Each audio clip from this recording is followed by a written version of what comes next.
குருவாழ்க, குருவே துணை, குருவே சரணம். நமச்சிவாய வாழ்க, நாதன் தாள் வாழ்க, இமைப்பொழுதும் என் நெஞ்சில் நீங்காதான் தாழ்வாழ்க. தென்னாடுடைய சிவனே போற்றி, எந்நாட்டவர்க்கும் இறைவா போற்றி. எமது உயிருக்கும் உயிராக இருக்கக்கூடிய, என்னை 37 ஆண்டுகளாக வழிநடத்தி கொண்டிருக்கக்கூடிய எமது தெய்வமான, எமது தாயும் தந்தையுமான ஸ்ரீ ஸ்ரீ பரமஹம்ச சுந்தரானந்த மகரிஷி ஐயா அவர்களுடைய பொன்னடி திருவடிகளை தொட்டு வணங்கியும், நமது ஆதி தமிழ் சித்தர்களுடைய திருவடிகளை தொட்டு வணங்கியும், இந்த வள்ளல் பெருமான் அவர்கள் வழங்கிய ஞானசரியை என்ற பிரம்மஞான பாடல்களுக்கு எமது சிற்றறிவுக்கு எட்டியவரை ஞான மெய்ப்பொருளை கண்டு இதுவரை 2 வகுப்பில் நாம் அதை சொல்லி வைத்தோம். இப்போது ஞானசரியில் 3வது வகுப்பு 7, 8, 9வது பாடல்களுக்கு நாம் ஞான மெய்ப்பொருள் உரையை காணலாம்.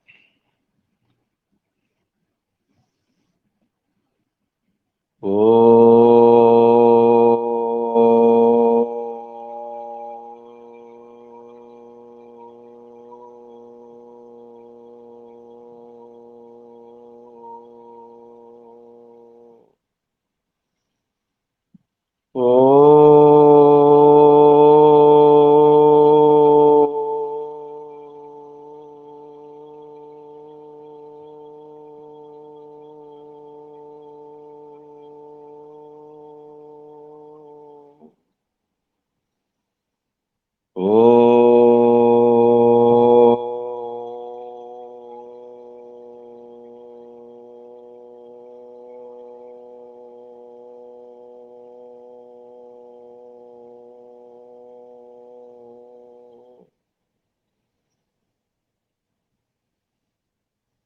சிவ சிவ சிவ சிவ சிவாய நமவோ.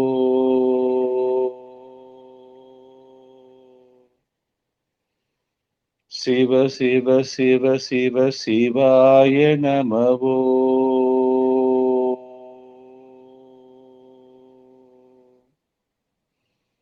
சிவ சிவ சிவ சிவ சிவாய நமவோ. குருவாழ்க, குருவே துணை, குருவே சரணம். ஞானசரியருடைய 7வது பாடல்.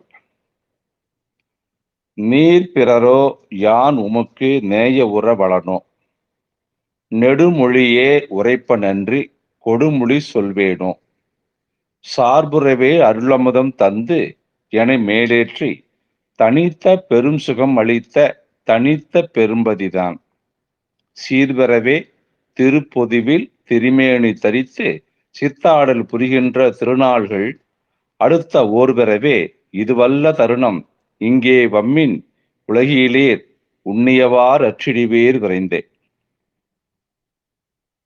ஒவ்வொரு பாடல்லையும் அவர் தன்னுடைய ஏக்கத்தை, அவருடைய விண்ணப்பத்தை, அவருடைய எதிர்பார்ப்ப அழாத குறைய சொல்லியிருக்கார்.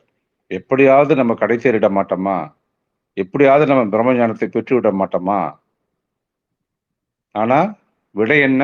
ஒன்றும் கிடையாது. வெறும் இத பாட்டா படிச்சுக்கிட்டு தான் போயிட்டு இருக்கோம் நம்ம எல்லாருமே, சன்மார்க்கிகள் உட்பட. இவர் என்ன இந்த கருத்து சொல்லியிருக்காரு அப்படிங்கிறது நீங்க ஒரு பாடல் எடுத்து, இதுதான் அவர் சத்தியத்தை சொல்லியிருக்கார், இதுதான் ஞான மெய்ப்பொருள், இதுதான் உண்மையான சதி. எப்பொருள் யாரார்வாய் கேட்பினும் அப்பொருள் மெய்ப்பொருள் காண்பது அறிவு. அதுதான் அறிவு. யார் எதை வேணாலும் சொல்லியிருக்கட்டும், என்ன வேணாலும் பேசட்டும், அவர் சொல்ற மெய்ப்பொருள் என்ன அது தெரியலன்னா நீ அறிவிருந்த நீ யாரு? நீ மண்டோகம்தான். அது இதுல நீங்க பார்க்கலாம். என்ன சொல்றாரு? என்னை விட்டுட்டு நீ வேற ஒரு ஆளா? யாரு? அற்புதஜித் ஆண்டவரை பார்த்து கேட்கிறார், நம்மளையும் பார்த்து கேட்கிறார். என்னை விட்டு நீ வேறொரு ஆளோ, என்னை விட்டு விட்டு நீ யாராக எனக்கு இருக்கப் போகிறாய்? சொல் இறைவா. நீயும் நானும் ஒன்றா? இல்லை வேறா? நான் என்பதும், நீ என்பதும், மற்ற உயிர்கள் அனைத்தும் என்னவென்பதை நாம் ஆராய்ந்து பார்க்காம இருக்கலாமா? அப்படி ஆராயும் போது, இறைவா, நீ எனக்குள்ளே, என் உயிருக்குள்ளே, என் உயிரின் உள்ளொளியாக இருப்பதை தானே நான் இருக்கின்றேன். என்ன ஒரு பெருந்தன்மை உனக்கு இறைவா! நீ ஏன் என் உயிருக்குள் வந்து அமர்ந்து ஒளி வீசிக் கொண்டிருக்கின்றாய்? என்ன நான் உனக்காக இந்நாள் வரை செய்துவிட்டேன்? நான் ஒன்றும் உனக்காக செய்யவில்லையே இறைவா! அப்படி இருக்க, உனக்கு மட்டும் என்ன அப்படி ஒரு தாயுள்ளம்? அதனால் நீ கருணையாளனாக, தாயுமானவராக, பேரிரக்கம் கொண்டவராக இருப்பதால் தானே இறைவனை ஜோதியாகவும், பெரும் ஜோதியாகவும், அருட்கலைகளைக் கொண்ட அருட்பெரும் ஜோதியாகவும் இருக்கின்றாய். எப்படி என்றால், நாம் ஒவ்வொருவரின் உயிருக்குள் ஆன்ம அணுவாக, ஒற்றை ஒளி அணுவாக இருந்து கொண்டு, நம்மையெல்லாம் வாழும் இறைவனாகவே வைத்திருக்கின்றானே இறைவன். அதனால்தான் அவன் அருட்பெருஞ்சோதி ஆண்டவன். நாம் அனைவருமே உடலால் வேறுபட்டு இருந்தாலும், உயிரால் உலக மக்கள் அனைவரும் ஒரு தாய் மக்களின் பிள்ளைகள்தான். அந்த தாய் இறைவன் ஒருவனே என்பதை நாம் மறந்துவிடக்கூடாது. இப்படிப்பட்ட இறைவனை அன்பு மொழியால் நாம் பாராட்டி துதித்து வழிபடுவோமே தவிர, கடும் சொற்களால் பேச மாட்டேன் என்பதைத்தான் இந்த பாட்டில், நீர் பிறரோ யான் உமக்கு நேயவுற வளனோ நெடுமொழியே உரைப்பனென்று கொடுமொழி சொல்வேனோ என்று சொல்லி இருக்கிறார். அதனால் நாம் அனைவருமே ஒரு தாய் பெற்றெடுத்த மக்களே அன்றி, பிறப்பாலோ, இனத்தாலோ, மதத்தாலோ, சாதியாலோ, நாட்டினாலோ மற்றும் பிறவற்றாலோ நாம் ஒருவருக்கு ஒருவர் வேற்றார் அல்ல என்பதை நாம் இந்த சமயத்தில் உணர்வு பூர்வமாக உள்வாங்கிக் கொள்ள வேண்டும்.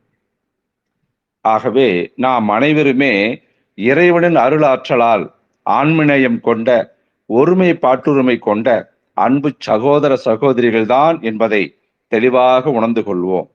இந்த உண்மை சத்திய நிலையை மனிதர்கள் உணராமல் தான் இன்று நாட்டில் நடக்கக்கூடிய அத்தனை வன்முறைகளுக்கும், கொடுமைகளுக்கும், தீவிரவாதத்திற்கும், கொடுங்கோல் ஆட்சிகளுக்கும், வன்புணர்வுகளுக்கும், பெரும் குற்றங்களுக்கும், மனித ஒற்றுமை இன்மைக்கும் ஆளாகி வருகின்றன.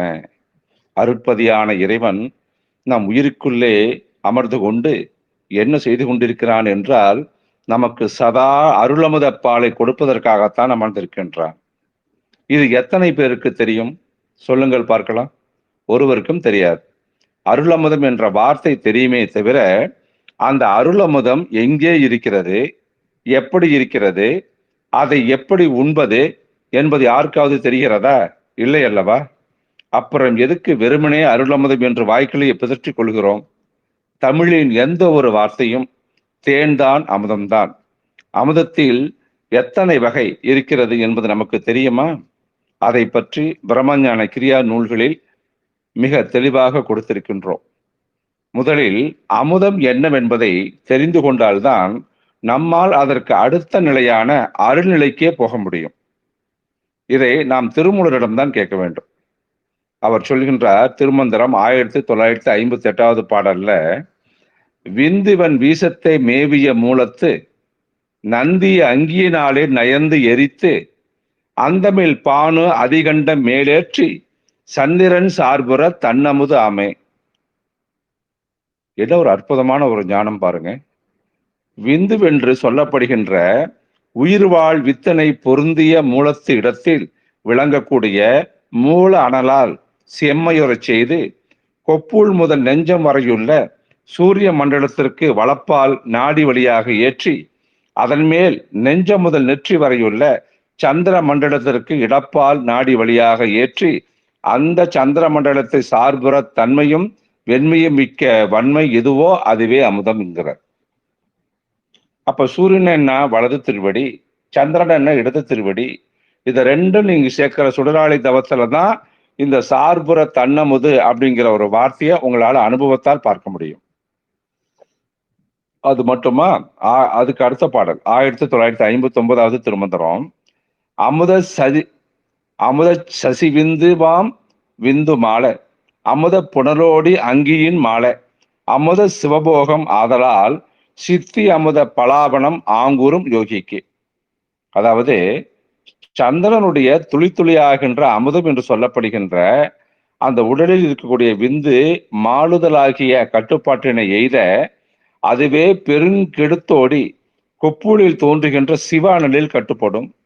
அப்பொழுது யாருடைய அறிவில் விளைவது எதுவோ அந்த போகமே சிவபோகமாகும். அதனால் அந்த விடத்து திருவடி இன்ப பலாவனம் எய்தும், திருவடி இன்பத்தை முழுமையாக எய்யும் நிலைப்பாடு நம்மளுக்கு கிடைக்கும். இதை அனைத்தும் அருளால் முயலும் சிவயோகிகளுக்கு உண்டாகும். அப்ப அந்த அமுதம் என்று இருக்கக்கூடியது சந்திர கலசத்துல. சந்திர கலசத்துக்கு கொண்டு போற அளவுக்கு, புனல் மாதிரி கொண்டு போற அளவுக்கு நீங்க தவத்தை பண்ணினா உங்களுக்கு இந்த அழிவற்ற சிவயோகமானது உங்களுக்கு சித்திங்கிறாரு நம்ம திருமூலர் ஐயா. அடுத்தது 1971வது பாடல்ல விந்துவும் நாதமும் மேவியுடன் கூடி சந்திரனோடைய தலைப்படும் ஆயிடில் அந்தர வானத்து அமுதம் வந்து ஊரிடும் அங்கு உதி மந்திரம் ஆகுதி ஆகுமே.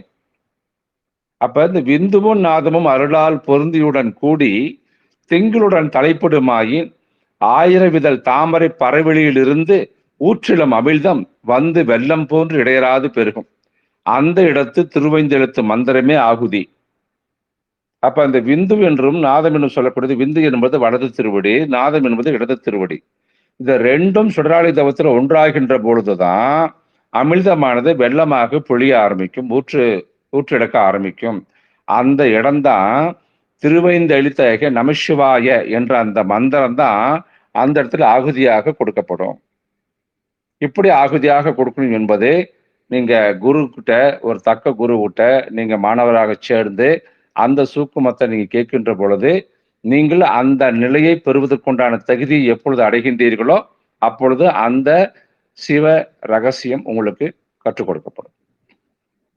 அப்ப சந்திரன் என்பது இடது திருவடி, அங்குதி மந்திரம்னா அப்ப உண்டாகின்ற ஒரு நம்ம உறுதிப்பாடு, அமுதத்தை பெறுவதற்கான ஞான தந்திரம் தான் இதுல சொல்லப்பட்டிருக்கு. சந்திரனோட தலைப்படுமாகில் விந்து நாதம்னா இடது திருவடியும் வலது திருவடியும் சேர்ந்து சந்திரனோட தலைப்படுமாகில் சந்திர கலசம் எங்க இருக்கு அங்க போய் சேர்ந்துருச்சுன்னா அந்தர வானத்து அமுதம்னா அமுதம். அந்தர வானம்னா நம்ம உள்ளுக்குள்ள நம்மளோட உயிர் கூடு இருக்கு இல்லையா, அங்க சந்திர கலசம் இருக்குல்ல, அங்கிருந்து அந்த அமுதம் ஊறி வரும். அங்க சிவ சிவ சிவ சிவ சிவாய நமவோ, இதுதான் அந்த ஆகுதி மந்திரம். இதை சொல்லுகின்ற பொழுது அந்த அமுதம் பெருகி பெருகி வர ஆரம்பிக்கும். சரி, அது மட்டுமா திருமந்திரத்தை சொல்லியிருக்காரு. உன்னீர் அமுதம் உறும் ஊரலை திறந்து எண்ணீர் குறவன் இணையடி தாமரை நன்னீர் சமாதியே நாடி நீரால் நலம் கண்ணார் தொடச்சென்று கால்வழி காணுமே. 336வது திருமந்திரம்.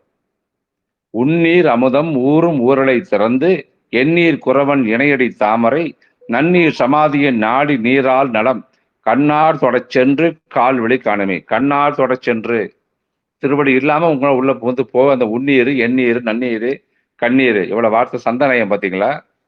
முதல் அடியில உன்னீர், 2வது அடியில எண்ணீர், 3வது அடியில நன்னீர், 4வது அடியில கண்ணார் தொடச்சென்று. அந்த கண்ணார் தொடர்பு கண்ணீரால நீங்க உள்ள போக முடியும். வற்ற அனலை கொழுவி மறித்தேற்றி துற்ற சுழி அனல் சொருகி சுடருற்று முற்ற மதியத்து அமுதை முறை முறை சேற்று உண்பவரே சிவயோகி. யார் சிவயோகி? யார் இந்த அமுதத்தை, மதியத்தை அப்படின்னா சந்திரனிலிருந்து வரக்கூடிய இந்த அமுதத்தை யார் முறையாக சென்று உண்பார்களோ அவன் தான் சிவயோகின்றார். 1949வது திருமந்திரம்.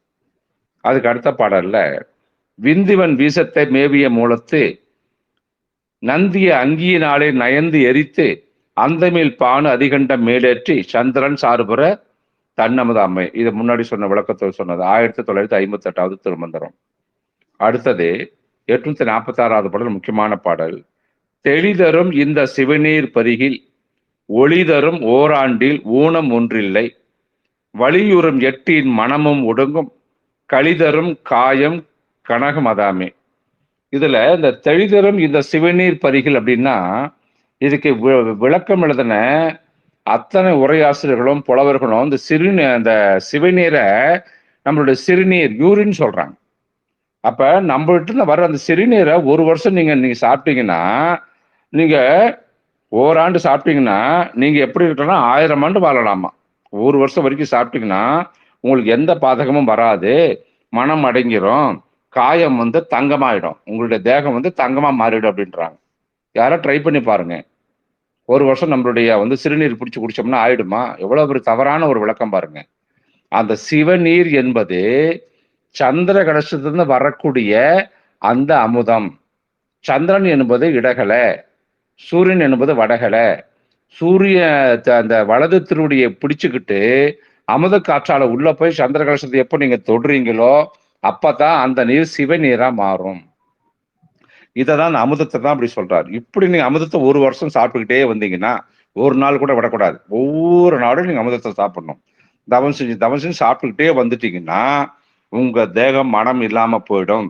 வலியுறும் காற்றே உங்க உள்ளுக்குள்ள அடங்கி போயிடும். சந்தோஷத்தை கொடுக்கக்கூடிய உங்களுடைய தேகம் முழுக்க முழுக்க தங்கமா மாறிடும். இதுதான் ரசவாதம். காயகல்பங்கிறது இதுதான். ஆனா என்ன பண்ணுங்கிறது சொல்லியிருக்காங்களா பாருங்க. இது நடந்தா அது நடக்கும்னு சொல்லியிருக்காங்க. ஆனா எப்படி டெக்னிக் என்ன தெரியல. நீங்க சுடராளியில அதை நீங்க பார்க்கலாம். அடுத்தது 804வது திருமந்திரம். ஊனூரல் பாயும் உயர்வரை உச்சி மேல் வானூரல் பாயும் வகை அறிவார் இல்லை. வானூரல் பாயும் வகை அறிவாளருக்கு தேனூரல் உண்டு தெளிதலமாமே. அப்ப ஊன்னா நம்மளுடைய தேகம். இந்த தேகத்துல ஊறிக்கிட்டு உயர் வர அந்த உயிர் இருக்கிற இடம் வரைக்கும் உச்சி இருக்குல்ல, பிரணவ உச்சி, அதுக்கு மேல போற விஷயம் நம்மளுக்கு தெரியல. அதுதான் வானூரல் பாய்கின்ற வகை. வானூரல்னா அமுதம், அமுதம் பாய்கின்ற வகை. அந்த தந்திரம் அதுதான். இந்த தந்திரத்தை யார் அறிந்து கொள்கின்றார்களோ, வானூரல் பாயும் வகை அறிவாளருக்கு, இந்த அறிவாளர்களுக்கு தான் தேனூரல் உண்டு தெளிதல் மாமை. தேனூரல்னா அமுதம். அமுதம் எப்படி இருக்கும்? இனிப்பா இருக்கும். தேன் மாதிரி இனிப்பா இருக்கும். அந்த தேனை உண்டு அவங்க தெளிவாயிடுவாங்க. இதுதான் 804வது திருமந்திரம். இப்படி திருமந்திர பாடல்கள்ல அமுதத்தை எப்படியெல்லாம் தேகத்துக்குள்ள உண்ண முடியும் அப்படிங்கிறத நமது ஆதி தமிழ் சித்தர்கள் சொல்லி கொடுத்த சுடராளி தவத்தினுடைய சூக்கமங்கள் சொல்லப்பட்டுள்ளதை நன்றாக நீங்க நினைவில் வச்சுக்கணும். இந்த திருமந்திரங்கள் இருக்கக்கூடிய ஞானத்தை நன்றாக உள்வாங்கி முடிகிறதான்னு பாருங்க. இந்த பாடல்கள் சொல்லுகின்ற அனுபவ உணர்வுகள் அது கொடுத்த ஞானத்தால் வள்ளல் பெருமான் அவருக்கு இது திருவாசகமும் திருமந்திரம் தான் அவருக்கு உயிர். இது சன்மார்க்கிகள் நிறைய வரலாற்று ஓட்டுகளுக்கு உங்களுக்கு தெரியும். அவரு திருமந்திரம்னா அவ்வளோ விரும்பி படிக்கக்கூடியவர். இதெல்லாம் படிச்சு தான் அந்த விஷயத்தை அவர் தெரிஞ்சுக்கிறாங்க. ஐயா வள்ளல் பெருமான் அவர்களுக்கு இறைவனே நேரில் அந்த அமுதத்தை அருளமுத பாலை கொடுத்து கடை தேற்றி மரணமில்லாத பெருவாழ்வை வழங்கியதாக எண்ணி எண்ணி மகிழ்ந்து மகிழ்ந்து அந்த பாடிய பாடல்கள் தாயா இந்த ஞானசரின்றது. அத்தனை பாடல்களும் வள்ளல் பெருமானுக்கு திருமந்திரமும் திருவாசகமும் தான் வேத நூல்கள். இதிலிருந்தே அவர் திருமந்திரத்தை எந்த அளவுக்கு நேசித்து வாழ்ந்திருக்கிறார் என்பது நம்மளுக்கு தெரிய வருதா? அதனாலதான் நாம் அனைவருமே எப்பொழுதும் இறைவனையே சார்ந்திருக்க வேண்டும் என்கிறார். எதற்காக? நாம் பிரம்மஞான தவத்தில் மேல்நிலையை பெற வேண்டும் என்பதற்காக. மேலும் நம்மை ஏறாத நிலைகள் மேலேற்றி விட்டு நமக்கு பெரும் சுகத்தை அருள் பெற்றை ஒவ்வொரு கணமும் வழங்குபவன் நம் இறைவனை தவிர வேறு யார் இருக்கிறார்கள்? அதனால்தான் இந்த பாடலில் வள்ளல் பெருமான் சார்புறவே அருளமுதம் தந்து எனை மேலேற்றி தனித்த பெரும் சுகம் அளித்த தனித்த பெரும்பதின்றார். அப்படி வள்ளல் பெருமான் அவர் கைப்பட உரைநடை பகுதியில் அந்த அமுதத்தை பத்தி எழுதியிருக்கார். இந்த அமுத வகையும் எழுதுறார். இதை உரைநடை பகுதியில் இருக்கு. சுத்த அமுத ஸ்தானங்கள் 5ன்னு எழுதுறார். அவர் என்ன சொல்றாரு? இந்த அமுதம் நம்ம தேகத்துல 5 இடத்துல ஊறிட்டு வருதுன்னு சொல்றாரு. அது எந்தெந்த இடம்னு பார்க்கலாம். முதல் அமுதம் நாக்கினுடைய அடியில ஒரு இனிப்புள்ள ஊற்றுஜலம் மாதிரி இருக்குமா, முதல் அமுதம். 2வது அமுதம் உள்நாக்குக்கு மேல இலகின இனிப்புள்ள சர்க்கரை பாகம் மாதிரி இருக்கும். 3வது அமுதம் அந்த மூக்கு முனையில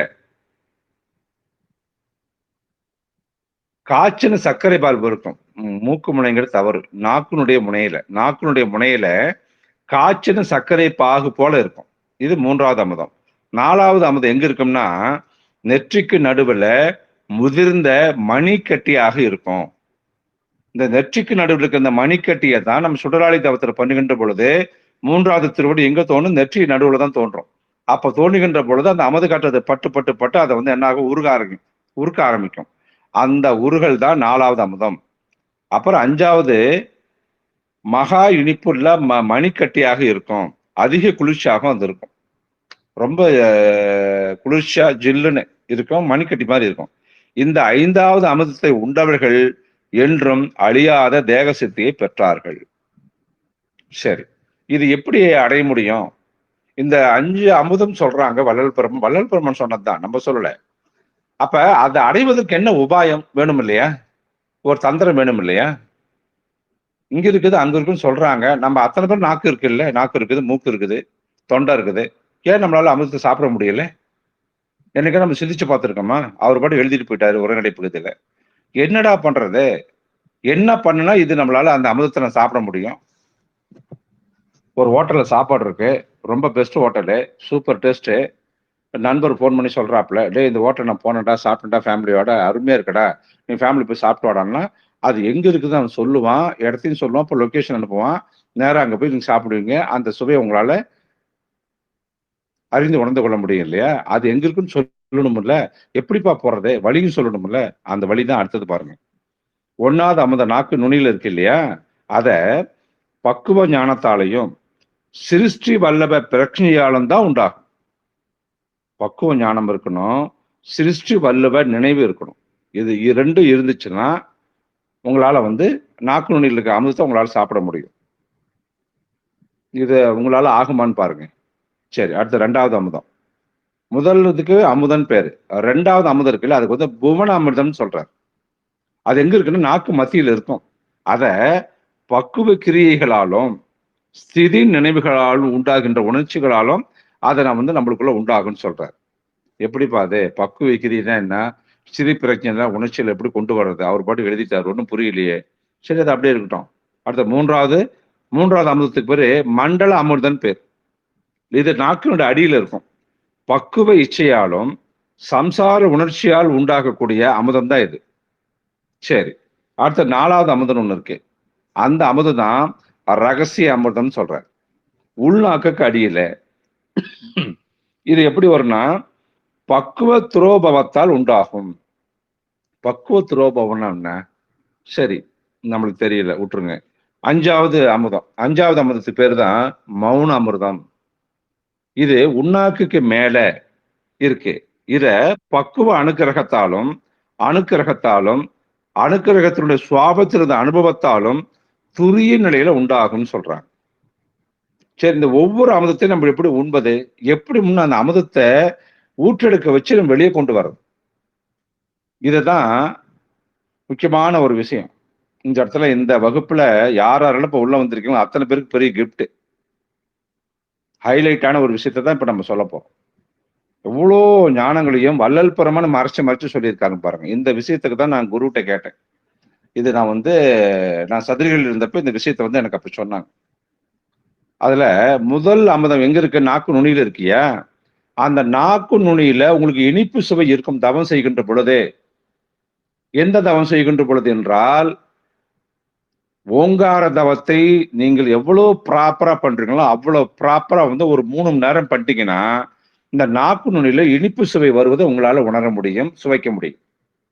அப்ப ஓங்கார தவமாகிய பிரணவ தவத்தை நீங்க ப்ராப்பரா பண்ணீங்கன்னா முதல் தவத்தை உங்களால சாப்பிட முடியும்.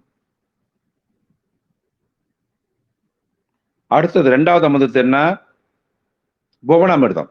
இது எங்க இருக்கு? நாக்கு மத்தியில இருக்கு. இதுக்கு ஒரு தவம் சொல்லியிருக்காங்க, பிராணதவம்.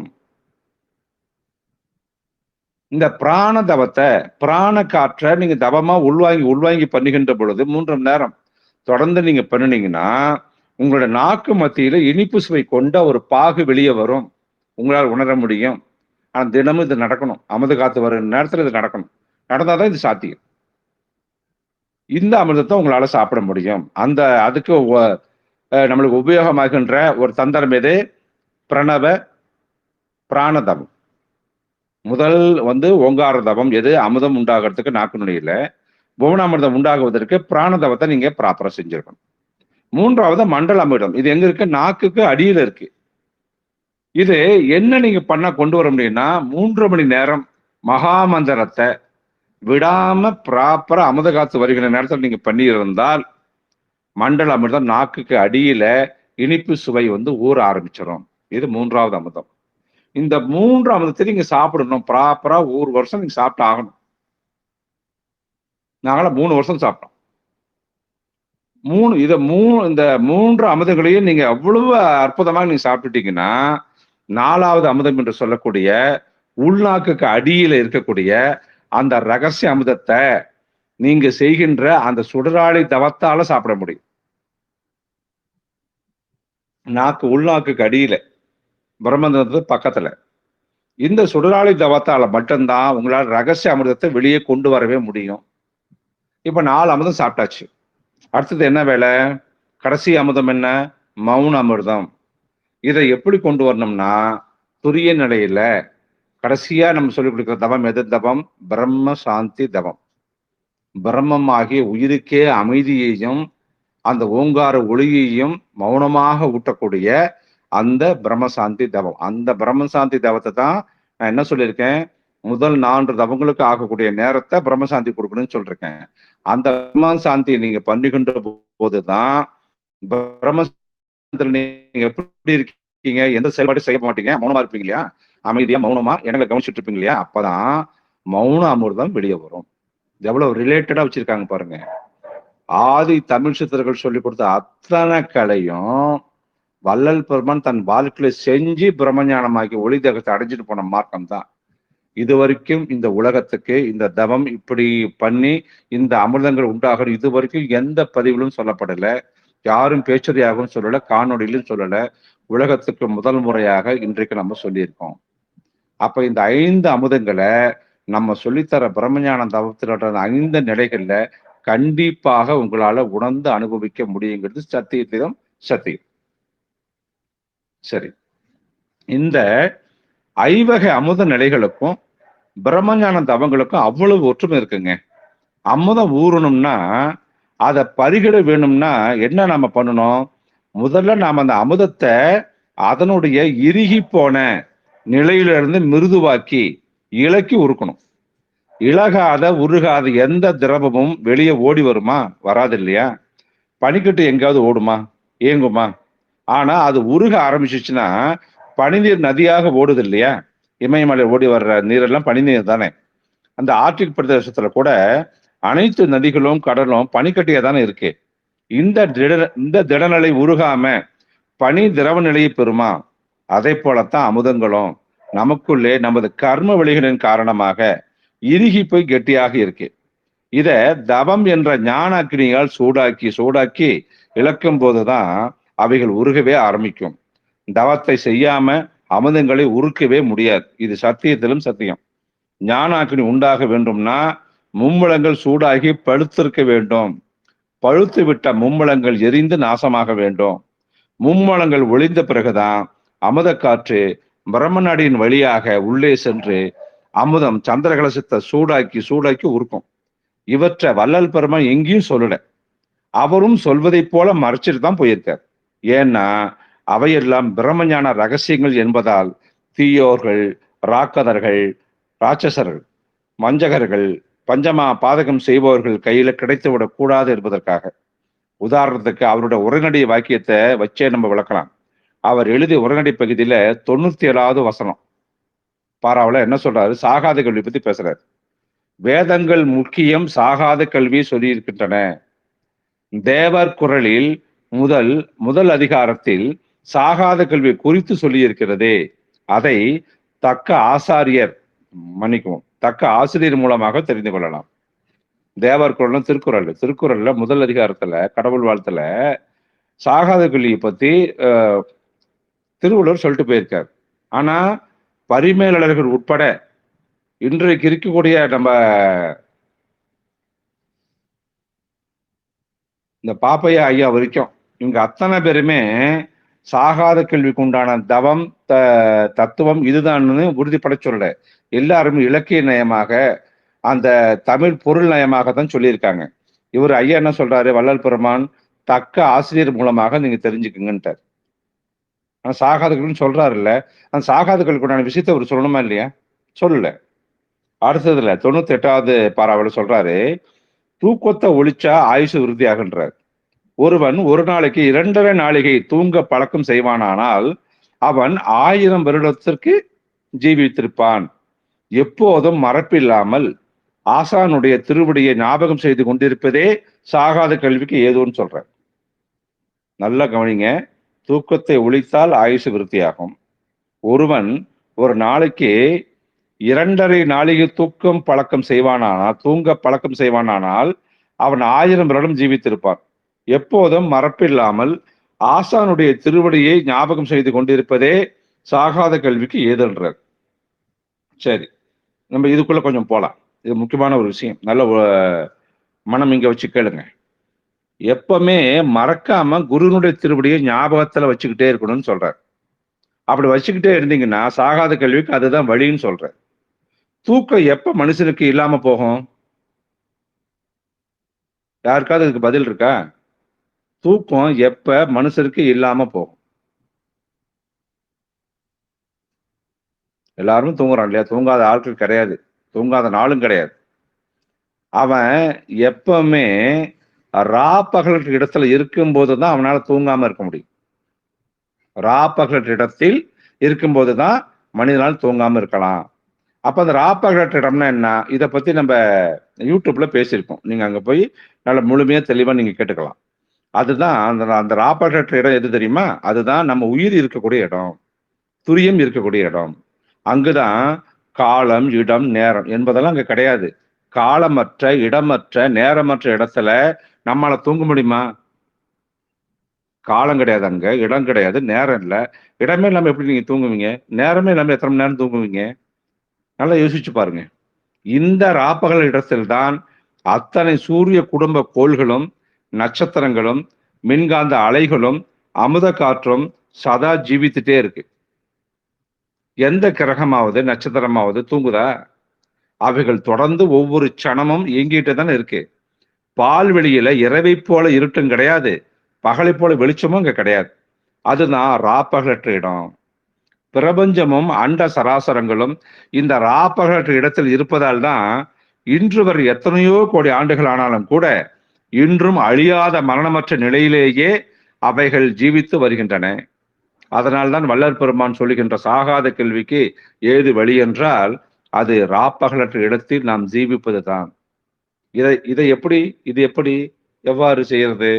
இத தக்க குரு முகாந்தரம் கேட்டு தெரிஞ்சுக்கணும் அப்படின்னு மறைச்சிட்டு போயிட்டார். இங்கே இந்த பேச்சின் வாயிலாக எவ்வளவு எமது சிற்றறிவுக்கு தெரிந்த அனுபவ அறிவுகளை உங்களோட அப்படியே மறைக்காம பகிர்ந்துக்கிறேன். வள்ளலாறு மறைத்த விஷயத்த இங்கே சொல்ல முயன்று வருகிறோம். எம் குருவின் அருட்கரின் காரணமாகவும் வள்ளல் பெருமானின் கருணின் காரணமாகவும் தான் இந்த செயல் நடக்குது. அதனாலதான் வள்ளல் பெருமான் சொல்றாரு, இனியும் தாமதம் செய்யாதீங்க, தாமதிக்காதீங்க. ஒரு சிறிய சந்தர்ப்பம் கிடைத்தால் கூட இறைவனோடு சேர்ந்து விட தயங்காதீங்க. அதனால் உடனடியாக இறைவன் இருக்கும் ஆன்ம கூட்டிற்கு வந்து சேர்ந்து கொள்ள விரைந்து வாருங்கள்னு கூப்பிடுறாரு. அடுத்த வரியில திருப்பொது அப்படின்னு ஒரு வார்த்தையை யூஸ் பண்ணுவார் இல்லையா? பயன்படுத்துறாரு. சீர்வரவே திருப்பொதுவில் திருமேனி தரித்து. நம்ம அந்த திருப்பொதுனா என்ன தெரியுமா? அது நம்மளுடைய ஆன்மா இருக்கக்கூடிய வீடான ஆலயம். திருப்பொது என்றால் என்ன? ஆன்மா இருக்கும் ஆலயம். ஆலயத்துல யார் இருப்பாங்க? இறைவன் தானே. இப்ப நமக்குள்ள இறைவன் நம் உயிர்கூற்றிற்குள் இருக்கிறார் அப்படின்னு சொன்னா அந்த இடம் தானே ஆலயம். அப்படின்னா நம் தேகத்துக்குள் இருக்கிறார் என்பது உண்மைன்னா நம் தேகம் தானே ஆலயம். அப்ப இறைவன் உயிரோடு இருக்கின்ற நம் தேகம் தானே கோயிலு. இதை புரிந்து உணர்ந்து கொண்டுதான் வள்ளல் பெருமான் அவர் தேகத்தை ஆலயமாக்கி அந்த தேகத்திற்குள் அருட்பெருஞ்சோதி இறைவனை கொண்டு வந்து மரணமில்லாத பெருவாழ்வை பெற்று வாழ்ந்தார் இல்லையா? மனிதன் சீர்பெறவே வேண்டுமென்றால் என்ன சொல்லுது? திருப்பொதுவாகிய நாம் உயிர் இருக்கும் இடமான ஆன்ம கூட்டில் இறைவனின் திருமேனியை தரிசனம் செய்யணும். எப்போது நாம் இறைவனுடைய திருமேனியான அருளுடைய பிரமஞானத்தால் தரிசனம் செய்வோமோ அப்போதுதான் இறைவன் நம் தேகத்தில், அதாவது ஆலயத்தில் எண்வகை சித்துகளையும் ஆடிப்பாடி மகிழ்ந்து கொண்டிருப்பான். அந்நாள் நமக்கு திருநாளாக திருவிழாவாக அமைந்துவிடும் என்பதைத்தான் சீர்பெறவே திருப்பதவில் திருமேனி தரித்து சித்தாடல் புரிகின்ற திருநாள்கள் என்றும், அடுத்த ஓர் பெறவே இதுவல்ல தருணம் இங்கே வம்மின் உலகிலே உண்ணியவார் அச்சடி வேறு விரைந்தே அப்படின்னு பாடி முடிச்சார். இது 7வது பாடலுக்கு உண்டான விளக்கம். அடுத்தது ஞானசிறை 8வது பாடலுக்குள்ள போலாம். விரைந்து விரைந்து அடைந்திடுமீன் மேதினியேர் இங்கே மெய்மை உரைக்கின்றேன் நீர் வேறு நினையாதீர் திரைந்து திரைந்து உளுத்தவரும் இளமை அடைந்திடவும் செத்தவர்கள் எழுந்திடவும் சித்தாடல் புரிய வரைந்து வரைந்து எல்லாம் செய்வல்ல சித்தன்தானே வருகின்ற தருணம் இது, சித்தன் தானே வருகின்ற தருணம் இது, வரம் பெறலாம் நீவிர் கரைந்து கரைந்து உளமுருகி கண்களில் நீர் பெருகி கருணை கடவுளை உட்கருதுவினோ கழித்தே. இவ்வளவு அற்புதமான வரிகள் பாருங்க. இந்த ஞானப்படர் நன்றாக உள்வாங்கின மக்களே, விரைந்து விரைந்து ஓடி வாருங்கன்னு எவ்வளவு கூப்பிடாரு பாருங்க, எவ்வளவு ஆசை அவருக்கு. விரைந்து விரைந்து ஓடி வாருங்கள் என்றும், அடைய வேண்டும் என்றால் இன்னும் வேகமாக ஓடி வாருங்கள் என்று கூப்பிடுறாரு. நீங்க பிரம்மஞானத்தை அடையணும், மரணமில்லாத பெருவாழ்ல பெறும்னா ஓடி ஓடி வாங்க, சீக்கிரமா வாங்க, நேரம் இல்லை, வல்ல சித்தன் வருகின்ற தருணம் இது, சித்தன் வருகின்ற காலம் வந்துருச்சு, வாங்க வாங்கன்னு கூப்பிடுறாரு. எதற்கு இப்படி வேக வேகமாக வரும்படி கூப்பிடுறாரு? அவர்தான் ஒளிதகத்தை வாங்கிட்டாருல்ல, அவர் பாட்டுக்கு அதை அவர் வேலையை பார்த்துட்டு போகலாம் இல்ல.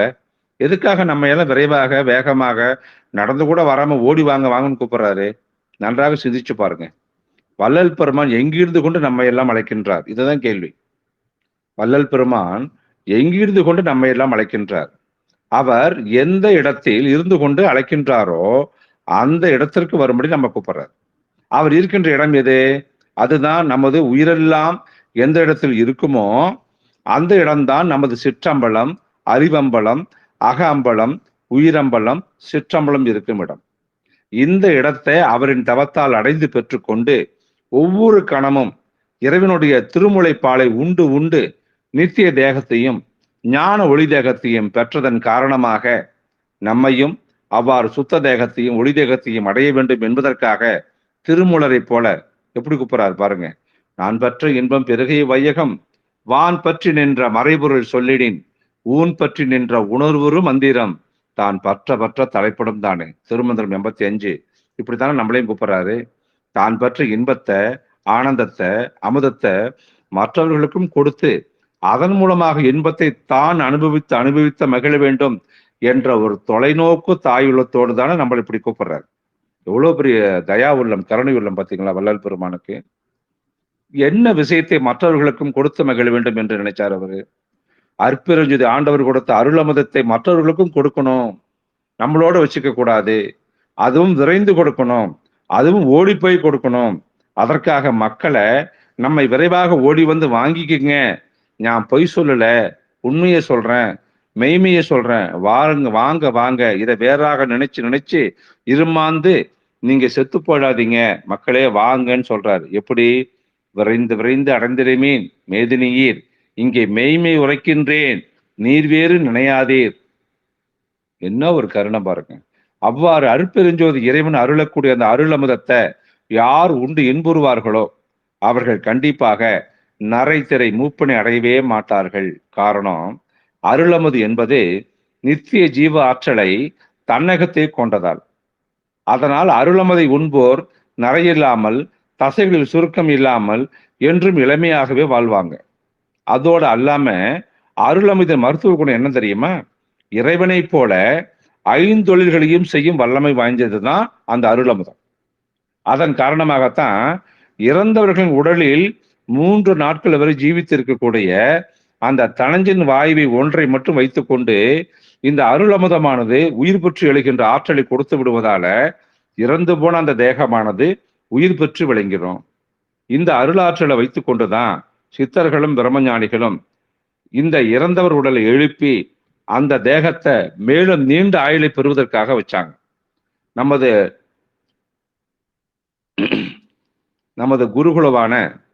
நமது குருகுலமான திருமூலர் ஐயா அவர்களும் அவருடைய தேகத்தை விட்டுட்டு மூலன் என்ற இடையனின் இறந்த உடலுக்குள் புகுந்து 3000 திருமந்திர பாடல்கள் எழுதியதெல்லாம் இந்த அருளமது ஆற்றலின் காரணமாகத்தான். இவையெல்லாம் சித்தாகிய உயிரை எழுப்பும் வித்தை. உடல் என்பது சத்து, உயிர் என்பது சித்து. சித்தாடல் புரிவது என்பது சத்தாகிய செத்த உடலை எழுப்பும் சித்தாகிய சித்தாடல். உடல் என்பது சத்து,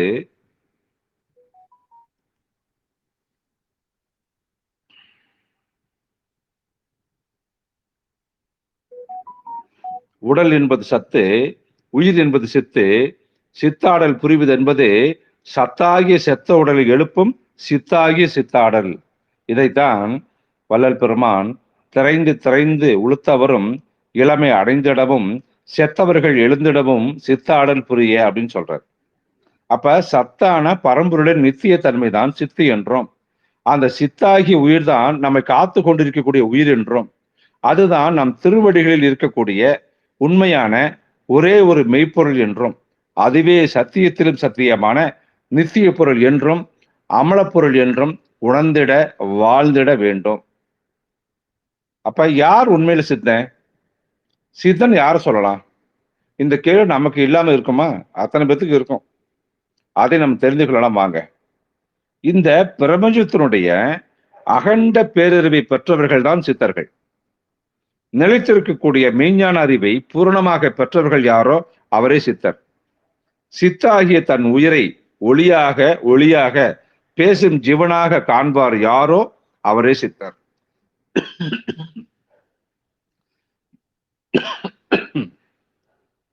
சொல்லக்கூடாதுன்னு மறைக்கிறேன். இயற்கையை வென்றவர் யாரோ அவரே சித்தர். இயற்கையோடு இயற்கையாய் வாழ்பவர் யாரோ அவரே சித்தர். தன் சிறுநீரால் பாறைகளை தங்கமாக்கும் ரசவாத வித்தை தெரிந்தவர் யாரோ அவரே சித்தர். இறைவனோடு சரிக்கு சரியாக வாழுகின்ற அமுத வாழ்வை பெற்றவர் யாரோ அவரே சித்தர். மெய்ப்புலன்களின் மெய்யறிவை அறிந்தவர் யாரோ அவரே சித்தர். பக்தி, பூஜை, புரஸ்காரம், வழிபாடு, கோயில் அனுஷ்டானங்கள், வேத வழிபாட்டு முறைகள், வேதாந்தம், சித்தாந்தம், வேள்வி, யோகம் இப்படி அனைத்தையும் கடந்து நின்று இறையோடு இறையாக, உயிரோடு ஒளியாக, ஒளியோடு ஒளியாக யார் தன் உயிரை கண்டு நித்தமும் பேசும் ஆற்றலோடு வாழ்வாரோ அவரே சித்தர். அப்படிப்பட்ட சித்தர்கள் வருகின்ற காலம் சமீபமாக நடக்க ஆரம்பித்துள்ளது. யார் சித்தர் என்பது தெரியாத அளவுக்கு மக்களோடு மக்களாக லௌகி நல்லா உள்வாங்குங்க. யார் சித்தர் என்பது தெரியாத அளவுக்கு மக்களோடு மக்களாக லௌகீக வாழ்வதைப் போல நடித்து கொண்டு உங்களில் ஒருவராக வாழ்வதைப் போல பாசாங்கு காட்டிக்கொண்டு தன் உயிரை நித்தமும் பார்த்தும் பேசியும் உறவாடியும் ஆனந்தத்தில் திளைத்து கொண்டும் அந்த உயிரினை கொண்டு மற்றவர்களுக்கும் அந்த உயிராற்றலை வழங்கி அவர்களையும் சித்தனாக்கும் பெரும் சிவப்பணியை யார் செய்து வருகிறார்களோ அவரே சித்தன், அவனே மகா சித்தன் என்று அழைக்கப்படுவான். குரு சொன்ன வார்த்தை அது. அத்தகைய சித்தர்கள் இந்த பிரபஞ்சத்துக்கு வந்து விட்டார்கள். இனிமேல் இந்த யுகம் சித்தர்களின் யுகம் என்பதைத்தான் வள்ளல் பெருமான் வரைந்து வரைந்து எல்லாம் செய் வல்ல சித்தன் தானே வருகின்ற தருணம் இது, வரம் பெறலாம் நெய்வீர். சித்தன் வராருல்ல, நீங்க ஒரு கேட்டு பிரம்மஞானத்தை வரமா நீங்க வாங்கிக்கணும்னு சொல்றார். இவ்வாறு வந்துவிட்ட சித்தர்களை காணும் போதும் கண்டுவிட்ட பின்னரும் அவர்கள் கற்றுக் கொடுக்கும் வித்தைகளின் மேல் மாளாத பற்றும் விசுவாசமும் நம்பிக்கையும் கொண்டு நம் உயிரை, உயிரின் ஒளியை உயிரொளிக்குள்ள இருக்கும் இறையொளியோடு சேர்ந்து விட வேண்டுமென்றால், சேர்ந்து அருளமதை உண்ண வேண்டுமென்றால் நம்முடைய தவமானது எப்படி இருக்க வேணும் தெரியுமா? கரைந்து கரைந்து உளம் உருகி கண்களில் நீர் பெருகி கருணை நட கடவுளை உட்கருதிமினோ கழித்தேன்னு இருக்கணும். இதைதான் இந்த பாட்டுல சொல்றாரு. உப்பு கரைஞ்சா நீரா ஓடும் இல்லையா? பனிக்கட்டி கரைஞ்சா அதுவும் நீராகத்தானே ஓடும். நாமும் நமக்குள்ள கரைஞ்சா கண்ணீர் ஓடி வருதா இல்லையா? அவ்வாறு நாம் உயிரில் கரைந்து கரைந்து உள்ளம் உருகி நிற்கும் போதுதான் நம் திருவடிகளாகிய கண்கள்ல கண்ணீர் ஆறாக பெருகி ஓடி வரும்.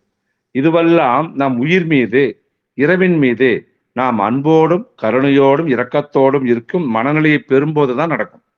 இத்தகைய கடவுள் இன்பத்தை நாம் தவத்தின் போது மட்டுமல்லாது எப்போது கண்டு கண்டு மகிழ்ந்திருக்க வேண்டும் என்கிறார் வள்ளல் பெருமான். எப்பயும் இந்த மாதிரி மகிழ்ந்தே இருக்கணும், கண்களால் கண்ணீர் பெருகி பெருகி. அடுத்த ஞானசரிகை 9வது பாடல். களித்தொலைகில் அளவிகந்த காலம் உலகெல்லாம் களிப்படைய அருட்சோதி கடவுள் வரு தருணம் தெளித்திடும் எத்தருணமதோ எண்ணாதீர் இதுவே செத்தாரை எழுப்புகின்ற திகழ் தருணம் உலகீர் ஒளித்துரைக்கின்றேன் அனலான் வாய்ப்பறையார்க்கின்றேன் ஒரு சிறிதும் அச்சமுறேன் உள்ளபடி உணர்ந்தேன் அழித்திடு சிற்றம்பலத்து என் அப்பனருள் பெறவே ஆசியுண்டேல் வம்மீன் இங்கே நேசமுடையீரே. உள்ளதை உள்ளபடி உணர்ந்து கொண்டதால் ஐயமில்லை அச்சமில்லை என தெளிவோடு நின்று வெளிப்படையாக உறுதியாக வம்மீன் என்று அழைக்கின்றார் நம் வள்ளல் பெருமான். அவர் கண்டுகொண்ட உண்மைதான் என்னன்னா, நமது அருட்பெருஞ்சோதிபதி உலகெல்லாம் பேரானந்தம் எய்துவதற்காக இவன் எழுந்தருளி அற்புத திருநடனம் அளவு கிடந்த நெடுங்காலம் வரியும் புரிந்து கொண்ட இருக்க திருவுளம் கொண்டுள்ளார் என்பதுதான். மேலும் இறந்தவர்கள் எழுந்து வருகின்ற உற்ற தருணமாகவும் இருக்குது. ஆகையால் அவருடைய திருவுருளை பூரணமாக பெற்று நிறைவாழ்வு மேற்கொள்ள உங்களுக்கெல்லாம் விருப்பம் இருக்குன்னா இப்பொழுதே வந்து சேருங்கன்னு கூப்பிடுறார். முன்னோர் நமது ஆண்டவர் வருகை குறித்து எதிர்பார்த்து இருந்த தருணத்துல இதுவாக இருப்பதனால சந்தேகம் கொஞ்சம் கூட இல்லாம திட நம்பிக்கையோட இங்க வாங்கன்னு கூப்பிடுறார். திருவுருளை பெற்றுக்கொள்ளுங்கள், உயலாம் இப்பொழுதே. இதெல்லாம் ஒரு உறுதிமொழி பாட்டுக்காக சொல்லுகின்ற வார்த்தை. ஒளி துறைக்கின்றேன் அல்ல நான் வாய்ப்பறை ஆர்க்கின்றேன் சொல்றார் இந்த செய்யுள்ல. இது ஞானசிறியினுடைய உள்ள நிலை இதுவாக இருக்கணும்னு தோணுது.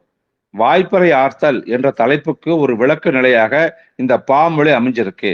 இது கற்பனையும் கிடையாது, கட்டுரையும் கிடையாது, ரகசியம் தடுமாற்றமும் கிடையாது, எந்தவித திரிவும் கிடையாது. அப்ப இந்த வாசகங்கள் எந்த சணத்துல வாய்ப்பறையாக வெளிப்பட்டதோ அந்த சணம் முதலே அற்பெரும் ஜோதியே அருள் பிரகாசமாக ஆன்ம சபைதோறும் எழுந்தருளி விளங்குகின்றார். செயலற கிடந்த ஆன்மாக்கள் அப்போதுதான் எழுப்பப்படும். எந்த ஒரு ஆன்மா அருள் உணர்வோடு உள்விழித்து கொள்ளுகின்றதோ அந்த ஆன்மா அந்த சணத்திலேயே உயிர்த்தெழும். எந்த ஒரு ஆன்மா அருள் உணர்வோடு உள்விழித்து கொள்கின்றதோ அந்த ஆன்மா அந்த சணத்திலேயே உயிர்த்திடும். அப்படி அருள்நிலை பெறாதவரை இறந்த நிலையில் தான் அவர் கிடப்பார். இறந்தார் எழுப்புகின்ற நல் தருணம் இது என்றதன் உண்மை என்னன்னா, சுத்த நிலையில ராப்பலகற்ற இடத்துல நம் பதி நித்தியமாக இருக்கிறார். பதினா இறைவன். அந்த இடம் நித்திய நிகழ்வாக இறந்த காலம் எதிர்காலம் அப்படிங்கிறதுல இல்லாம இருக்கு. அந்த நிலையுற்ற ஆன்மாதான் ஒரு வாய்ப்பறை ஆர்ப்பை கேட்குது. இதுதான் தருணம். இதைதான் அவர் சொல்ல வருகின்ற ஒரு விஷயம். திருவருளையும் பெறுகின்றது அதுதான். அந்த திருவருள் அடைவால்தான் பேருறக்கத்திலிருந்து அகமரண நிலையிலிருந்து எழுந்து விடுகின்ற நிலை நமக்கு ஏற்படும். ஆண்மநேய ஓர் உரிமையாக எல்லோரும் இருப்பதால் இந்த வாய்ப்பறை மொழியை கேட்பது உண்மை. கேட்டு அந்த அருள் பெருநிலையை பெற வேண்டுமென குற்றமற்ற ஆசை கொள்வதும் எல்லாருக்கும் பொருந்தக்கூடிய விஷயம்தான். அபக்குவ விஷயத்தால் பக்குவம் இல்லாத நிலையில் அந்த மனநிலைக்கு இறங்காத காரணத்தினால் அந்த விருப்பம் ஏற்படாம போகலாம். என்றாலும் கூட பக்குவம் உண்டாகும் போது அது விளங்கும். அந்த ஆசை கடவுள் ஆணைன்னு நம்ம தெரிஞ்சு கொள்ளணும். இப்படி நீங்க தெரிந்து அந்த அருட்பெருஞ்சோதி நிலையில அந்த உணர்வுல வாழ ஆரம்பிச்சுங்கன்னா உங்களால பரிபூரண பிரம்மஞானத்தை பெற்று களிப்புறலாம், ஆனந்திக்கலாம் என்று சொல்லி இன்றைய பேச்சுரையை இனிதே முடித்து அமைகின்றோம். பிரம்மஞான பொற்சபையிலிருந்து உங்களுடைய ருத்ர சிவதார். எல்லா அவர்களும் இன்புற்று வாழ்க. திருச்சிற்றம்பலம், திருச்சிற்றம்பலம், திருச்சிற்றம்பலம்.